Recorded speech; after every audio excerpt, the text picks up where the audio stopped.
Hola a todos, soy Andrés Felipe Flores Monroy y el día de hoy vamos a hablar de un tema que anteriormente parecía muy alejado de la medicina interna, pero cada vez más hace parte de los temas que debe conocer y manejar un médico internista, como lo es la pancreatitis aguda.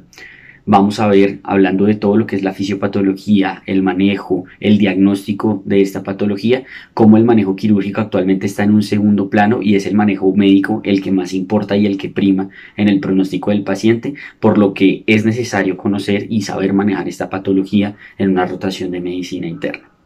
Les recuerdo adicionalmente que estamos subiendo un video de forma semanal para que estén pendientes. Si quieren estar al tanto y quieren recibir una notificación, pueden seguirnos en nuestras redes sociales. Tanto Santiago como yo estamos publicando un post o subiendo una historia cada que subimos uno de estos videos.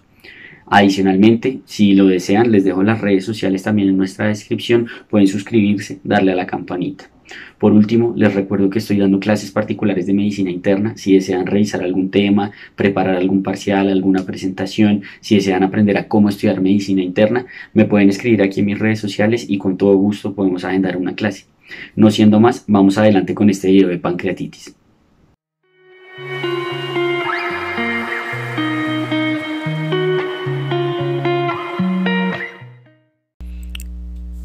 Vamos a empezar entonces con este video de pancreatitis.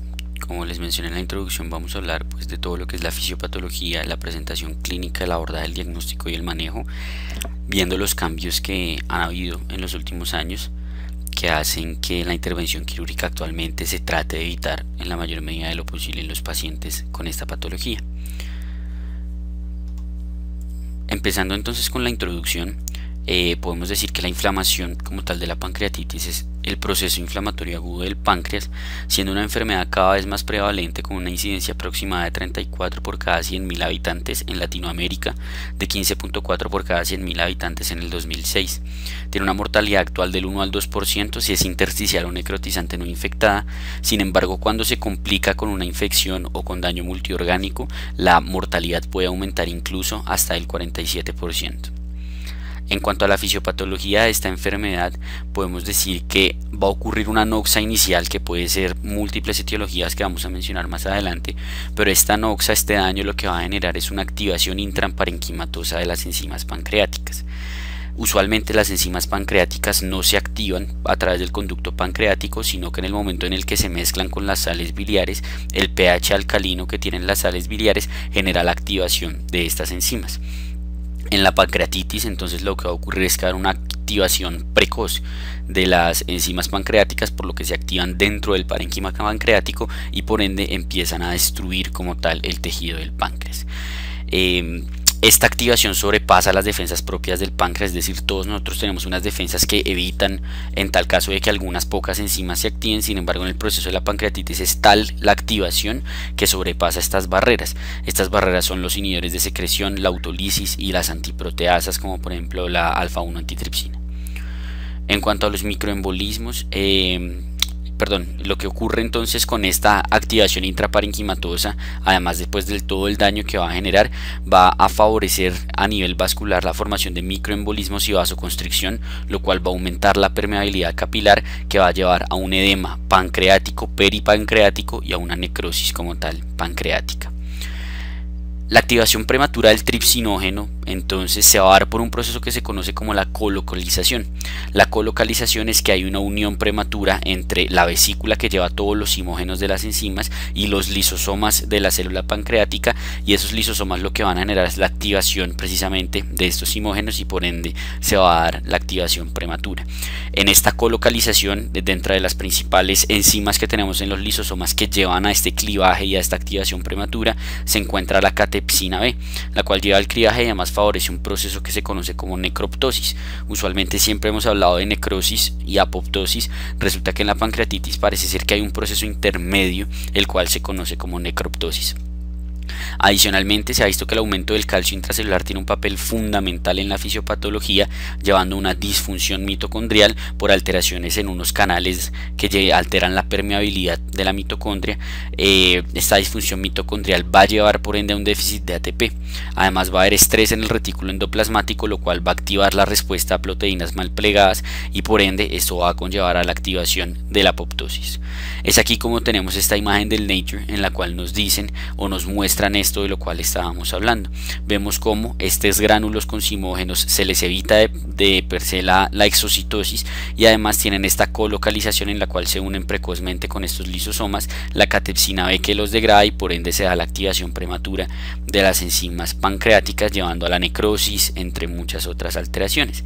Y aquí las alteraciones propias del calcio, en la cual la concentración elevada de calcio lleva a la alteración de este canal que es el MPTP, en el cual se abre y por ende hay una disfunción mitocondrial con la consecuente disfunción o disminución de ATP. Adicionalmente, o más bien las causas por las cuales se ha visto que el calcio se puede ver aumentado es a través de estos dos canales, que es el ORAI1 y el piezo1. El piezo1 sobre todo relacionado con lo que es la hipertensión ductal, que se puede ver en etiologías como la pancreatitis por CPRE, entre otras. Entonces podemos ver que adicionalmente va a haber una disfunción en las células ductales del páncreas debido a una disfunción de este canal que es el CFTR. El CFTR es un canal que se encarga de que haya una buena digamos solubilidad de las secreciones de las glándulas que nosotros tenemos en nuestro cuerpo. Al haber una disfunción del CFTR, lo que va a ocurrir es que se producen unas secreciones muy espesas y por ende dar una éstasis y acidificación, y este pH ácido va a favorecer a la activación prematura de las enzimas. Este CFTR precisamente es el canal que está mutado en los pacientes con fibrosis quística.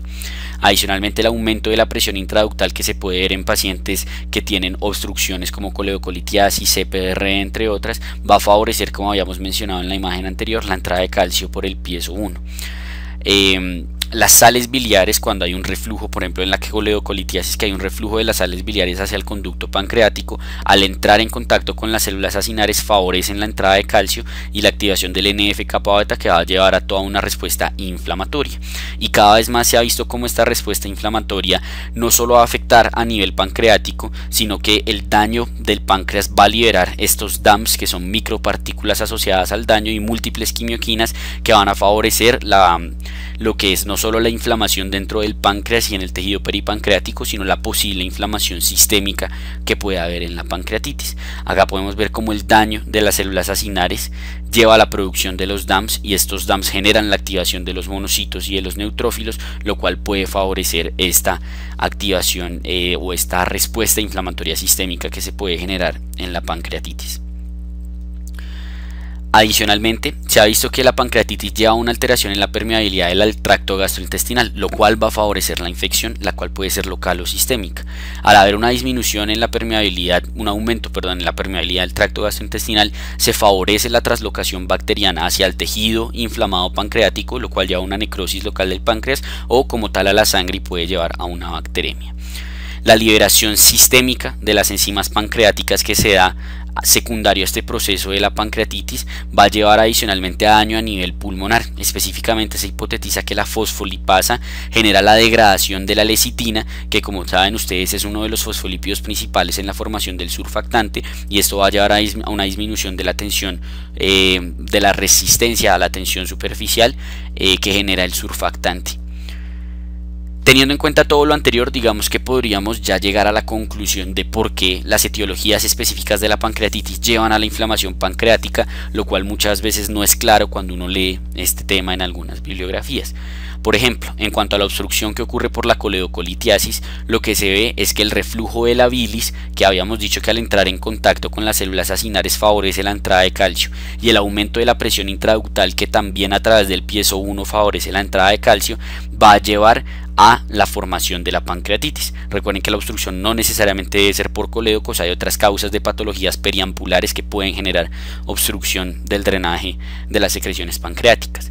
El alcohol va a llevar a un aumento a la sensibilidad a la colecistoquinina, lo cual aumenta la producción de las enzimas pancreáticas, pero adicionalmente se ha visto que los gránulos y los lisosomas son inestables, favoreciendo la colocalización y más bien disminuyendo la exocitosis de los gránulos concimógenos, y el alcohol también favorece la disfunción del CFTR, generando éstasis de las secreciones y acidificación de las mismas. La hipertrigliceridemia, por su parte, se ha visto que genera un aumento en la producción de ácidos grasos libres, los cuales inhiben los complejos 1 y 5 mitocondriales y aumentan la producción del TNF. Y en cuanto a la hipercalcemia, pues el aumento del calcio intracelular lleva a todas las alteraciones que vimos por la disfunción mitocondrial. Teniendo en cuenta todo esto que ya se sabe de la pancreatitis, cada vez más se están tratando de crear nuevas terapias que puedan favorecer a la disminución de la respuesta inflamatoria de la pancreatitis. Es así como actualmente en múltiples ensayos clínicos tenemos agentes contra el ORAI1, que era el canal a través del cual entraba el calcio. También tenemos otras como por ejemplo el poro de transición de permeabilidad mitocondrial, que es el MTPT, que había generado una disfunción como tal el calcio.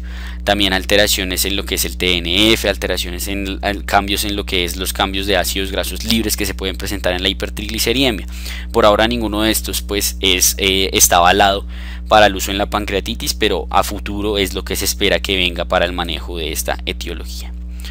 En cuanto a las razones y a las causas, ya hemos hablado de algunas, son múltiples las causas que pueden llevar a pancreatitis. Tenemos alteraciones mecánicas como la formación de coledocolitiasis, la formación de barro biliar, ascariasis, alteraciones periampulares, divertículos periampulares, entre otras. Alteraciones tóxicas como el etanol, el metanol y una que a veces les gusta preguntar a los doctores en revista, el veneno del escorpión, también se ha visto que puede llevar a la formación de la pancreatitis. Lo que es la hiperlipidemia y la hipercalcemia, alteraciones en medicamentos también se ha visto relacionados, algunos bastante utilizados como por ejemplo el metronidazol, las tetraciclinas, la furosemida, las tiazidas, entre otras. Infecciones como son algunas infecciones virales como VIH, virus del herpes, hepatitis, citomegalovirus, infecciones bacterianas como Mycoplasma, Legionella, infecciones fúngicas como Aspergillus e infecciones parasitarias como Toxoplasma, Ascaris, Cryptosporidium.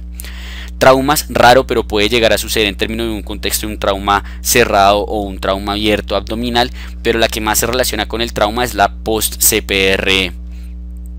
A nivel congénito, los coledococeles, el páncreas divisum, alteraciones vasculares, otras misceláneas y alteraciones genéticas. A pesar de que hay esta gran cantidad de etiologías, hasta el 15 al 20% de los casos se quedan sin etiología como tal identificada.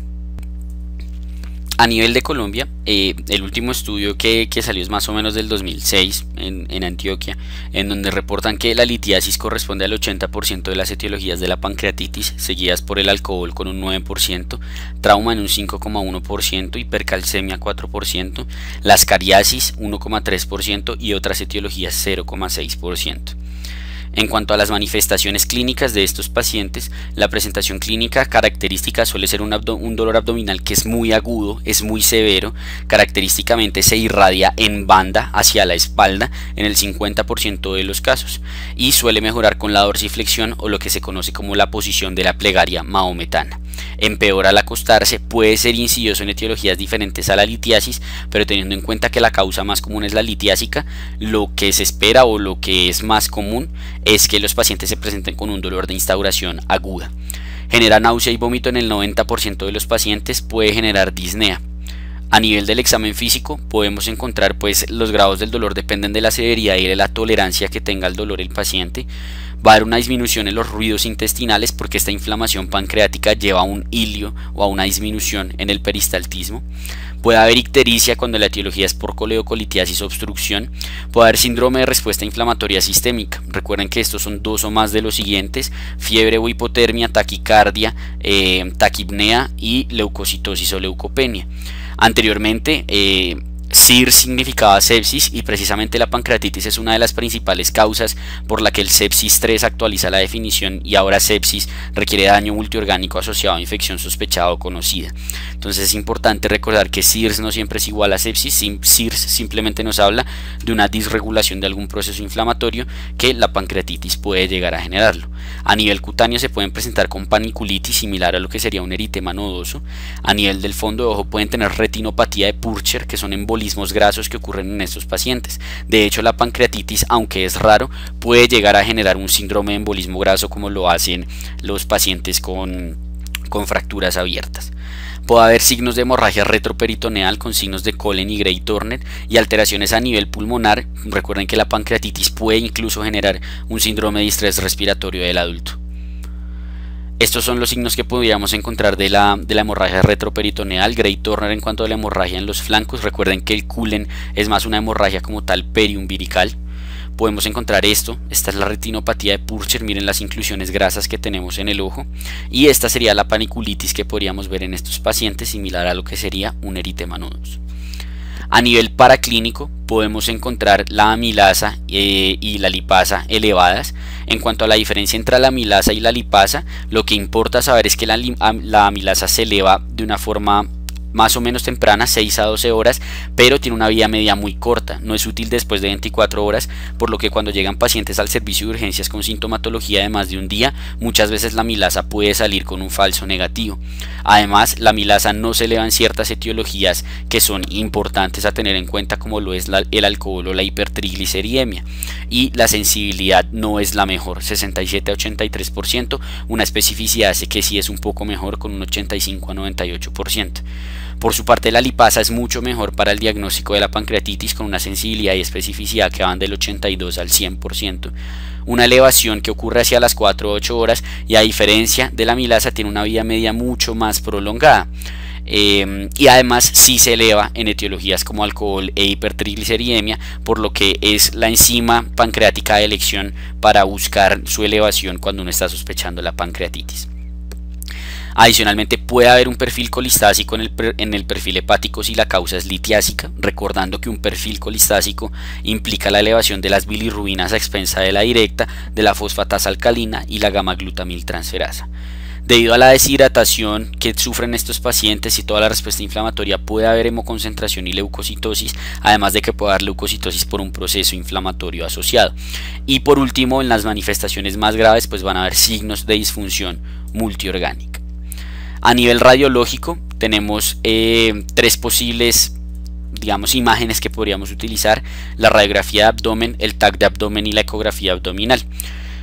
Como tal, el mensaje más claro y más importante que tiene que quedar es que no es necesario tomar una imagen del abdomen cuando se tiene sospecha de pancreatitis. No hay razón para tomarla, salvo que uno quiera descartar algún diferencial, pero para diagnosticar la pancreatitis de entrada no hay indicación para tomar imágenes. En tal caso que se tomen, la radiografía de abdomen puede evidenciar algo que se llama el asa centinela, que es un hilio localizado en el sitio aproximado donde está el páncreas. Ahí puede haber una asa dilatada, como si fuera un hilio ahí localizado. Puede haber hallazgos sugestivos a algo similar a lo que es el virus esmerilado, como una opacidad así un poco parchadita en lo que es la zona donde está ubicado el páncreas, o puede haber el signo del colon cortado, que en algunos casos se puede confundir o puede confundir a algunos médicos con un hallazgo como si fuera una obstrucción intestinal, y realmente es que hay un espasmo como tal del colon descendente y parte del colon transverso a nivel del ángulo esplénico. El TAC de abdomen puede generar ensanchamiento y alteración de la grasa y la necrosis, que quizás es lo que más le importaría a uno ver en el TAC cuando la pide por sospecha de complicaciones, pero algo importante a saber es que las alteraciones en el TAC de un paciente con pancreatitis se generan hacia las 72 horas de iniciado el cuadro clínico, otra razón para no pedir TAC de rutina. Y la ecografía abdominal tiene un pésimo rendimiento, solo 1/3 de los páncreas, 2/3 se logran ver, mientras que 1/3 no, por el hilio y la dilatación de las asas que hay ahí. El páncreas suele estar engrosado e hipoecoico. Puede llegar a verse la necrosis como una colección anecoica, y serviría más que todo en el contexto de la sospecha de etiología hepatobiliar de la pancreatitis, una colelitiasis, coleocolitiasis o algo por el estilo. En cuanto al abordaje, entonces lo que vamos a hacer ante la sospecha de una pancreatitis es obtener de rutina un hemograma, unos electrolitos, enzimas pancreáticas, función hepática, albúmina, función renal. Y las imágenes solo van a ser según sospecha y necesidad. Podemos tomar la ecografía abdominal, la radiografía o el TAC. Para el diagnóstico de la pancreatitis actualmente se hace con la clasificación revisada Atlanta del 2012, la cual nos dice que la pancreatitis se puede diagnosticar con 2 de los 3 siguientes. Primero, sintomatología clásica: dolor abdominal agudo, persistente y severo en epigastro irradiado a la espalda. Y segundo, elevación de más de 3 veces del límite superior de la normalidad de las enzimas pancreáticas, sea amilasa o lipasa. Entonces miren cómo usualmente uno va a diagnosticar la pancreatitis es con estas 2. La tercera es hallazgos imagenológicos, pero muchas veces no va a ser necesario y por eso no se requiere imagen de rutina en una pancreatitis. Los posibles diagnósticos diferenciales que se pueden tener en cuenta en estos pacientes es una úlcera péptica perforada, patología biliar, intestino perforado, hepatitis, obstrucción intestinal, isquemia mesentérica. La clasificación de la pancreatitis se puede hacer conforme al compromiso histológico y conforme a la severidad. Conforme al compromiso histológico, o más bien como del órgano como tal del páncreas anatómico, podemos hablar de alteraciones intersticiales edematosas que ocurren en el 85% de los pacientes y de los cuales solo un 20% tiene un daño multiorgánico, y una necrotizante que ocurre más o menos en el 15% de los pacientes, con una mayor tasa, la cual no está del todo clara, de daño multiorgánico. En términos de severidad, se puede clasificar en pancreatitis leve cuando no hay compromiso de daño multiorgánico ni complicaciones asociadas, moderadamente severa cuando tenemos un daño multiorgánico que lleva menos de 48 horas de instauración y complicaciones asociadas, o sea, puede ser o más bien complicaciones asociadas, y la severa, que es cuando hay un daño multiorgánico que lleva más o se prolonga por más de 48 horas. Esta clasificación de severidad es la que propone la clasificación de Atlanta, que es la que más se utiliza, pero miren cómo tenemos otra, la del Atlanta de 1992, y otra que es una basada en determinantes, en donde incluso tenemos una clasificación crítica, que es cuando está infectado la complicación pancreática. La que más se utiliza, como les digo, realmente en la práctica clínica es la clasificación revisada de Atlanta, que es esta que les estoy mencionando acá, y la que ya les mencioné: leve, todo normal; moderadamente severa cuando tiene complicación o daño multiorgánico menor a 48 horas, y severa cuando tiene daño multiorgánico superior a 48 horas. Ya ahora más adelante vamos a mencionar cuáles son esas complicaciones. Primero determinemos cómo vamos a definir si un paciente tiene daño multiorgánico, porque esto hay que hacérselo de rutina a todos los pacientes con pancreatitis para definir precisamente si tiene una pancreatitis leve o si es una moderadamente severa a severa. Para esto existen varios scores de daño multiorgánico. El que más se utiliza o el que más recomienda la clasificación de Atlanta utilizar es este, el score de Marshall modificado, en el cual solo tenemos que evaluar tres componentes: PAFI, alteración renal y alteración cardiovascular, no más. Y con eso, si tenemos 2 o más puntos, podemos hablar de una pancreatitis que tiene daño multiorgánico, y dependiendo de su duración sería moderadamente severa o severa. Otros puntajes que se pueden utilizar tenemos el Apache 2 y sus variaciones. Un Apache de 8 o superior de 8 va a implicar una pancreatitis con daño multiorgánico, es decir, moderadamente severa a severa. También se utiliza a veces, y hay doctores que prefieren el uso del Apache que el Marshall, pese a que es mucho más complicado de calcular. También está el CIRS, el Ranson, el SOFA, que son más creados, sobre todo lo que es el SOFA y el CIRS, para la parte de sepsis, pero también se podrían utilizar en pancreatitis. Existen incluso criterios o puntajes de estadificación imagenológica, como lo es el Baltasar, conforme a los hallazgos del TAC. Sin embargo, los estudios de comparación entre los scores clínicos e incluso de comparación con el score imagenológico no muestran ningún tipo de superioridad, lo cual hace que no se requiera un TAC para estadificar la severidad de la pancreatitis y que podamos hacer uso de cualquiera de los criterios clínicos. Ojalá Marshall o Apache, porque son los que más se utilizan, y digamos que uno con eso hablaría, por así decirlo, el mismo idioma con los colegas. ¿Qué otras cosas me pueden predecir la severidad? Cada vez hay más estudios de que además de estos scores del Marshall y del Apache, hay ciertas cosas que me predicen que un paciente puede tener un mayor riesgo de tener un peor desenlace. Todas estas características que están colocadas acá son las que menciona la sociedad, o el colegio más bien americano de gastroenterología. Dicen que todas estas podrían ser características que me predicen severidad.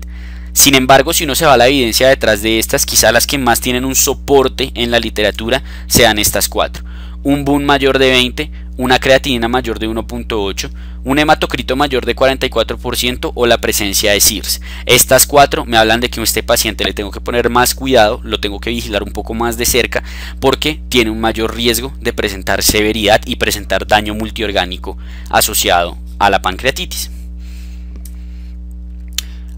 Entrando en lo que es el manejo como tal de la pancreatitis, una vez yo la diagnostiqué, el manejo de la pancreatitis tiene varios pilares. El primero es definir dónde la voy a manejar. De por sí vamos a decir que todo paciente con pancreatitis se hospitaliza, entonces la duda es si lo hospitalizo y ya, o si lo mando a UCI. Segundo, reanimación hídrica. Tercero, adecuada analgesia. Cuarto, soporte nutricional. Quinto, manejo etiológico. En cuanto al sitio de manejo, entonces lo que vamos a decir es que los criterios de ingreso a UCI van a ser una pancreatitis moderadamente severa a severa, es decir, Marshall de 2 o más o un Apache elevado, ese paciente va para UCI.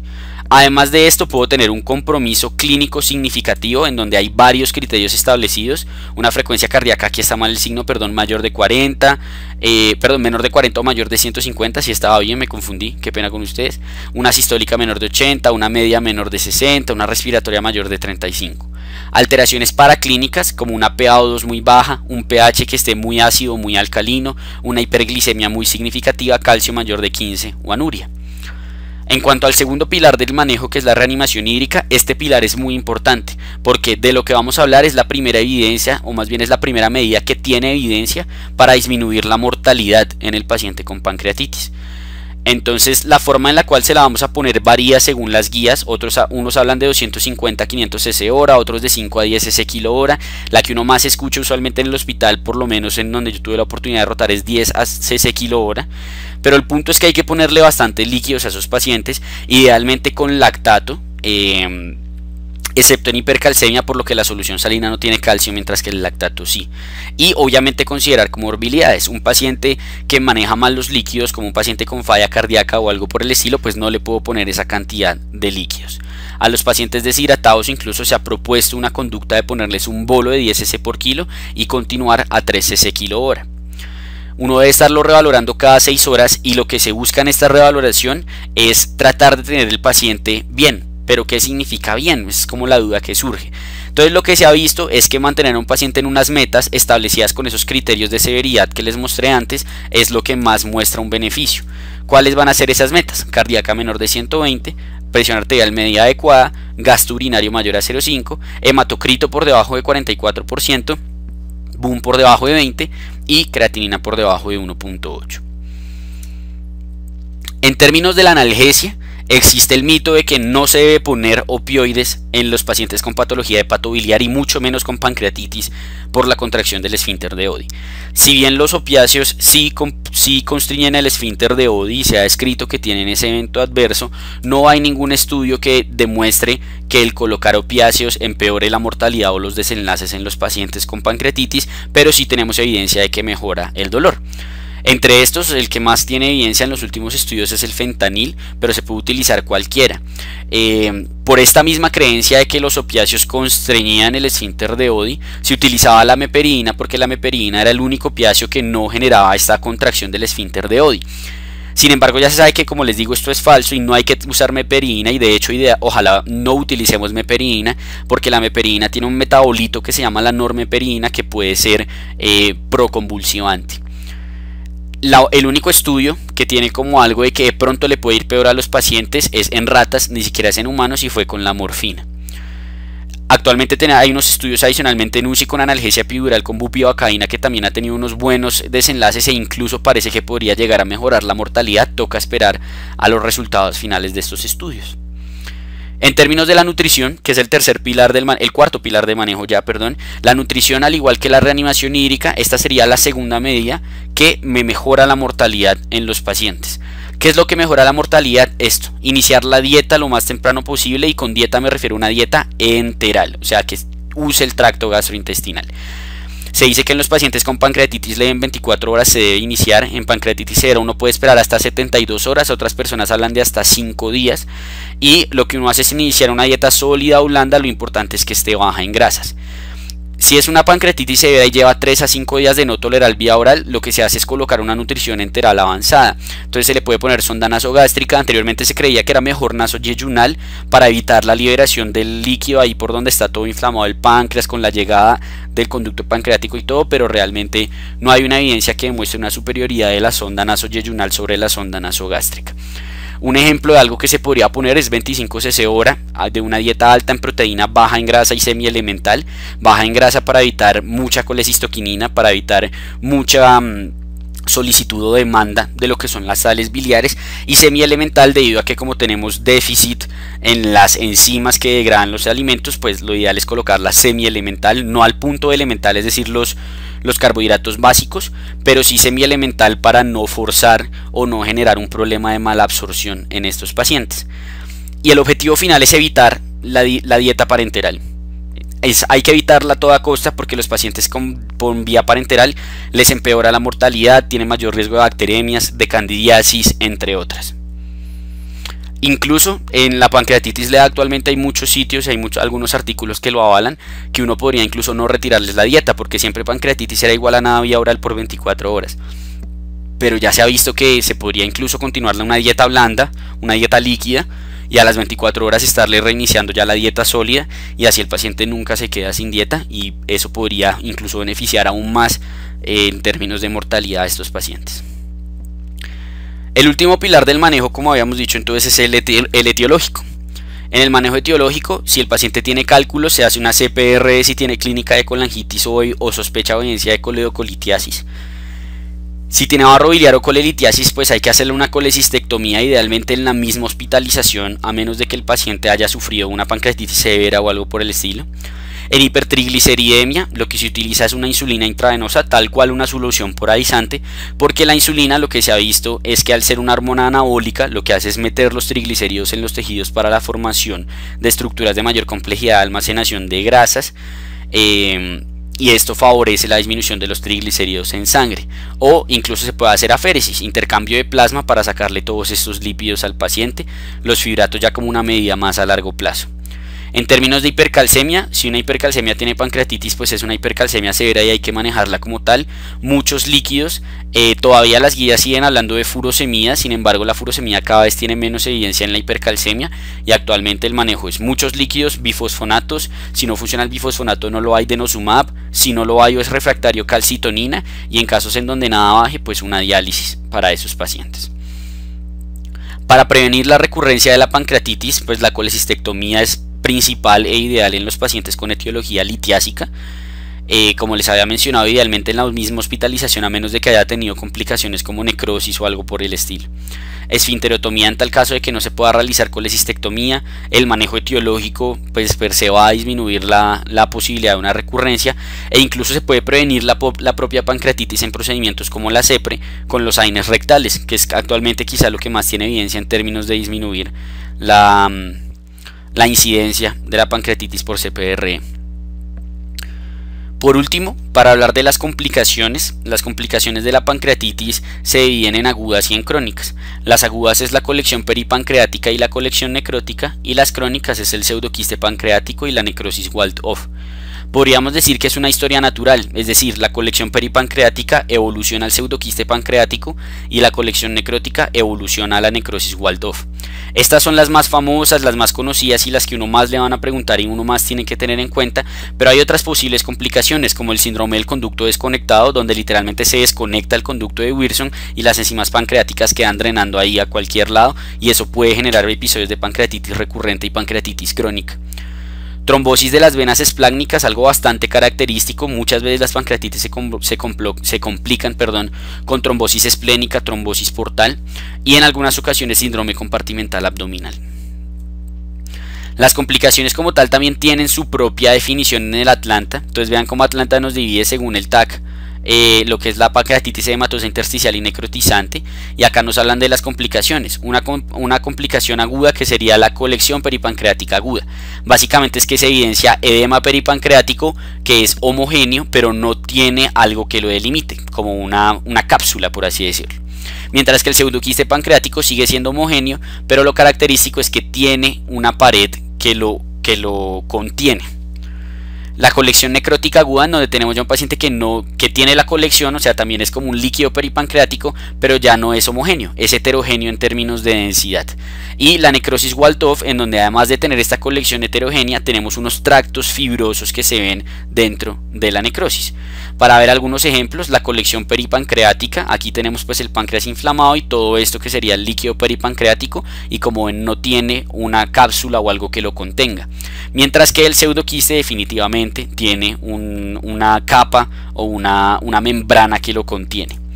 Esta sería la colección necrótica. Miren cómo hay variaciones entre la densidad de la colección peripancreática, y posteriormente, cuando hace todos los trayectos fibrosos, sería la necrosis Wald-Off. El lío o lo que da miedo de estas complicaciones es la infección, porque como dijimos, la infección hace que empeore drásticamente la mortalidad de los pacientes con pancreatitis. Entonces la infección usualmente se ve en términos o se diagnostica en el TAC o en la imagenología es con gas. ¿Listo? ¿Cómo vamos a manejar entonces estas complicaciones locales? Anteriormente pancreatitis complicada era igual a cirugía, marsupialización, necrosectomía, de todo. Actualmente lo que se ha visto es que lo mejor que uno puede hacer es un manejo expectante y uno no los va a manejar a menos de que sean sintomáticas o se infecten. Si se llega a requerir un manejo, se propone una estrategia step up, es decir, pasar de lo menos invasivo a lo más invasivo. Idealmente un drenaje que sea un drenaje guiado por radiología intervencionista, un drenaje a través del estómago, un manejo mínimamente invasivo y de último la opción de la marsupialización y necrosectomía. Si el paciente está infectado, los antibióticos se debe poner carbapenémicos o cefepime más metronidazol. El carbapenémico que más tiene evidencia en pancreatitis es el doripenem. Y lo que uno hace con la infección es tratar de esperar 4 semanas antes de hacer el drenaje. Es decir, le pongo el antibiótico, con eso trato de controlar la infección y en 4 semanas lo dreno, como para enfriar el cuadro. Porque se ha visto que si uno entra de una porque el paciente está complicado, eso empeora la mortalidad. Y es por lo que les decía que actualmente la pancreatitis es muy de manejo médico y muy de manejo, o se la están dejando mucho a los médicos internistas. Si el paciente, digamos, no tolera estas 4 semanas, o sea, sigue en sí, se empieza a hacer sepsis, pues nada, toca operarlo. Si sí lo tolera, uno espera las 4 semanas y se interviene solo si persiste la infección después de las 4 semanas. Vean que ni siquiera es una obligación intervenirla si ya mejoró con el antibiótico. La clasificación de Atlanta divide las complicaciones locales de sistémicas, y las sistémicas las define tal cual como una exacerbación de una comorbilidad subyacente, que tenía EPOC y entonces ahora está más ahogado, que tenía falla cardíaca y ahora está más congestivo, algo por el estilo. Y esto es diferente al daño orgánico, que pues es el daño propio secundario a la inflamación de la pancreatitis, donde muy importante el SDRA como causa de mortalidad.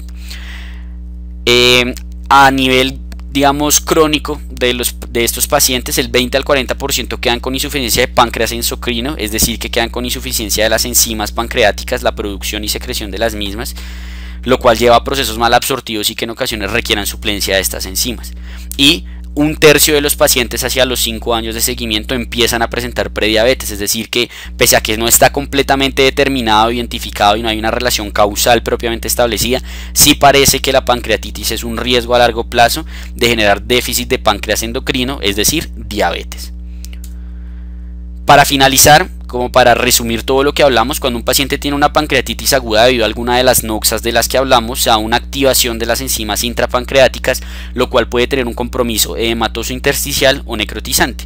80%, 85% edematoso intersticial, 15% necrotizante. El edematoso intersticial puede llegar a generar algo de falla orgánica, pero no va a ser común. Uno le suele hacer el manejo y después resuelve. Cuando llegan a generar complicaciones suele ser la colección aguda peripancreática o el pseudoquiste pancreático. Mientras que el paciente con pancreatitis necrotizante en las primeras 2 semanas puede generar una pancreatitis que no sea tan severa, o puede generar ya como tal el daño multiorgánico, y ya cuando hace como tal complicaciones o hace severidad, una mortalidad que se eleva bastante y puede llegar a generar una necrosis aguda que puede ser estéril o infectada, que sería la crítica, y esto puede evolucionar a una necrosis Waldorf. Y en términos del manejo, el paciente pues apenas llega hay que hacerle toda la valoración, pedirle los paraclínicos que dijimos y vean BUN, hematocrito y CIRS. Aquí faltaría quizá la creatinina como predictores de severidad y de mortalidad, valorar todo lo que serían los scores de severidad, Marshall, Apache, lo que ustedes quieran, y con eso determinar y estadificar la pancreatitis y buscarle su posible etiología. Considerar si debe ingresar o no a UCI con los criterios que hablamos, determinar si requiere o no una CPR de urgencia y hacerle todo el manejo. Líquidos, nada vía oral durante 24 horas, aunque como dijimos eso está un poco en debate si es leve, y empezar la dieta lo más temprano posible, ¿cierto? Si a los 3 días no la ha tolerado, le ponemos una sonda nasogástrica o un nasoyeyunal. El paciente va mejorando, idealmente le hacemos la colecistectomía intrahospitalaria. Si no se puede, pues lo que se hace es diferirse, se valora si tiene o no complicaciones. En tal caso de tener complicaciones y ser estéril, no se hace nada menos de que sea asintomática, pero si se infecta se le pone antibióticos intentando esperar 4 semanas. Y aquí más o menos es lo mismo, al llegar terapia con fluidos, nutrición enteral al día 5 dicen acá dicen al día 3, por eso es en ese rango de tiempo, antibióticos si se documenta infección, y solo si se requiere la terapia mínimamente invasiva para el manejo de las complicaciones. Muchas gracias a todos los que vieron la presentación. Muchísimas gracias a todos los que llegaron hasta esta parte del video. Esperamos les haya gustado muchísimo. Recuerden que cualquier duda que tengan, no duden en dejarla en los comentarios y con todo gusto, con la mayor prontitud posible, trataremos de resolver sus dudas. Recuerden que estamos subiendo videos de forma semanal. Síganos en nuestras redes sociales para estar al tanto y tener una notificación cada que subamos un video.